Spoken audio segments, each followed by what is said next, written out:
Anand Singh CM Nitish Kumar से मिल रहे हैं, फिर ललन सिंह से मिल रहे हैं, आखिर क्या चल रहा है? तेजस्वी यादव जी संवैधानिक संस्था का जब चुनाव होता है तो उसमें नहीं विपक्ष के नेता के रूप में बैठते हैं। कार्य मंत्रणा समिति में राबड़ी देवी नहीं बैठती हैं, एक दूसरे से मिलवे नहीं करेगा। तो कह रहे थे टिकट फाइनल हो गया है, अब उसको कंफर्म कर। अब हमको जानकारी नहीं है क्योंकि हम उतना बड़ा ज्ञाता भी नहीं है। आनंद सिंह ने कहा ना कि मोकामा से लड़ेंगे, जदयू मेरा टिकट फाइनल हो गया। चुनाव लड़िए, लड़ते झगड़ते रहिए, प्लेटफार्म बदलते रहिए।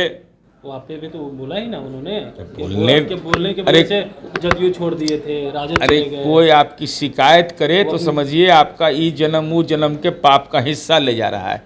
जिसे किसी दूसरे के बारे में सोचते रहिएगा तब मन में राग होगा, द्वेष होगा, विद्वेष होगा, दुख होगा, पीड़ा होगा, तो और बीमारी बढ़ा लीजिए अपना। क्या इस बार जनता दल यूनाइटेड बाहुबली और अपराधी को टिकट देगी क्या? मैं ऐसे छवि के लोगों का अब चुनाव प्रचार करने नहीं जाऊंगा। विरोध करेंगे? नहीं, विरोध नहीं। अब चुनाव लड़िए, सबको अधिकार है लड़ने का।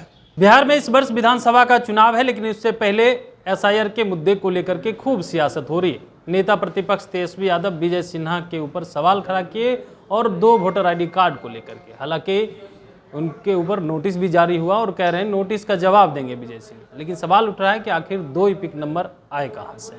2 ईपिक नंबर को लेकर के पहले तेजस्वी यादव पे भी कई सवाल उठे और उनको भी नोटिस गया, हालांकि अब तक जवाब नहीं दिए।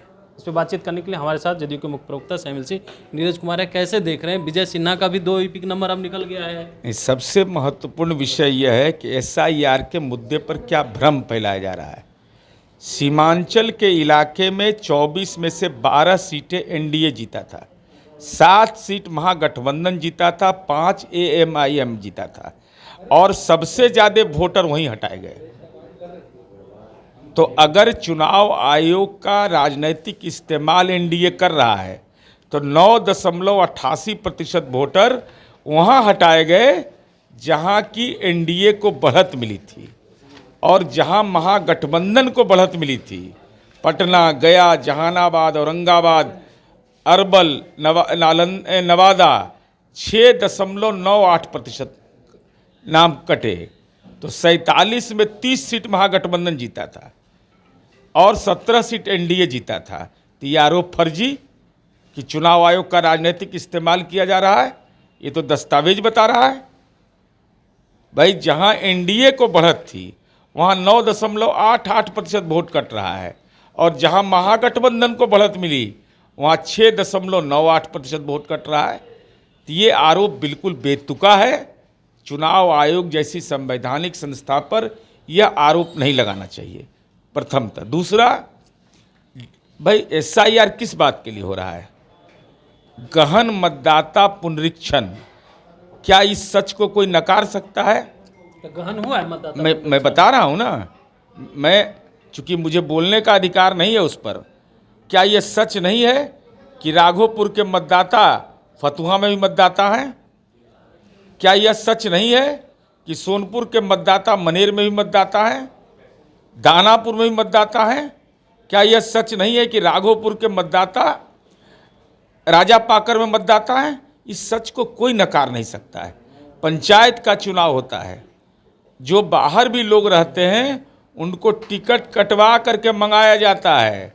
बेटियां जिनकी शादी हो जाती है उनका भी नाम दर्ज रखा जाता है, जिससे पंचायत चुनाव में हमको लाभ मिले। तो डॉक्टर अंबेडकर ने क्या कहा है कि हर नागरिक को 55 को वोट का अधिकार हो, इसीलिए गहन मतदाता पुनरीक्षण है ना। तो वही तो पूछ रहे, गहन मतदाता पुनरीक्षण हुआ है तो 2 नाम कहाँ से आ रहे हैं? अगर हुआ अरे भाई अभी तो ड्राफ्ट पब्लिकेशन हुआ है, अभी समझना पड़े। अभी समझ डायरी, अब चार्जशीट में अंतर है, समझ में नहीं आएगा तो कौन समझा पाएगा? अरे डायरी लिखाया केस में, चार्जशीट हुआ। अरे ड्राफ्ट पब्लिकेशन हुआ है, आपको दावा आपत्ति करने का अधिकार है। इसको क्यों नहीं बोलते हैं कोई? हम इंक्लूडिंग जनता दल यू बोल रहे हैं।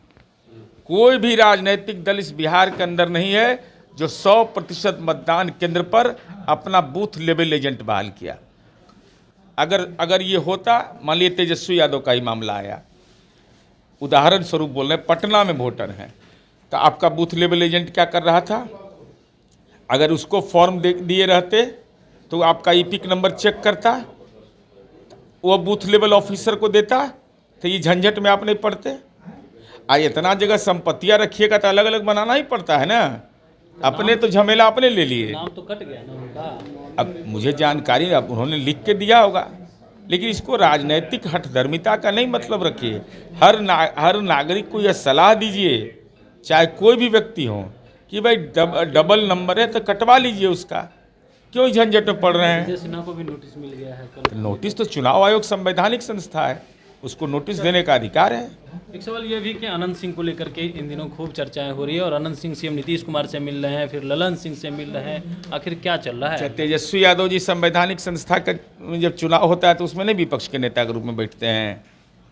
कार्य मंत्रणा समिति में राबड़ी देवी नहीं बैठती हैं।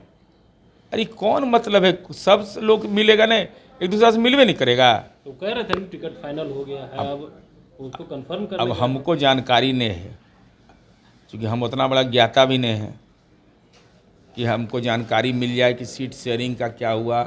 243 सीट में कौन पार्टी का तय हो गया। तेजस्वी यादव का बयान देखें अभी तक कि हम राघोपुर से लड़ेंगे, ये बोले हैं अभी तक। अनंत सिंह ने कहा है ना कि मोकामा से लड़ेंगे, यदि उसमें टिकट फाइनल हो गया हम उन्हें। यही तो हम कह रहे हैं कि ये सिंगल केस है, तो सिंगल एक्सेप्शन होता है, एक्सेप्शन पर कोई प्रतिक्रिया नहीं। एक्सेप्शन कोई प्रतिक्रिया नहीं, तो फिर चुनाव तो लड़ेंगे वो कह रहे हैं। अरे भाई चुनाव लड़ने में रोक है किसी को? चुनाव लड़िए, लड़ते झगड़ते रहिए, प्लेटफार्म बदलते रहिए।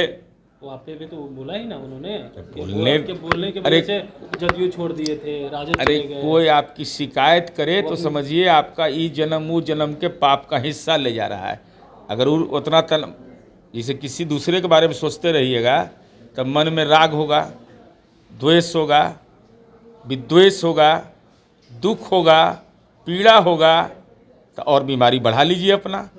तो हम बीमारी बढ़ावे वाला अपने हैं, हम दूसरे के बारे में सोचवे नहीं करते, हम अपने बारे में सोचते रहते हैं। क्या इस बार जनता दल यूनाइटेड बाहुबली और अपराधी को टिकट देगी क्या? अब इसके बारे में हमको कोई औपचारिक जानकारी नहीं है, न कोई जानकारी न जानकारी दी जाएगी। जब आएगा तो मीडिया को जब पता चलेगा तो हमको ही पता चलेगा।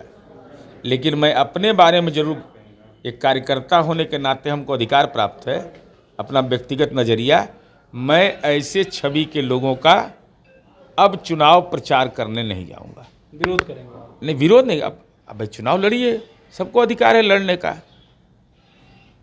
सबको लड़ने का अधिकार है, लड़िए चुनाव।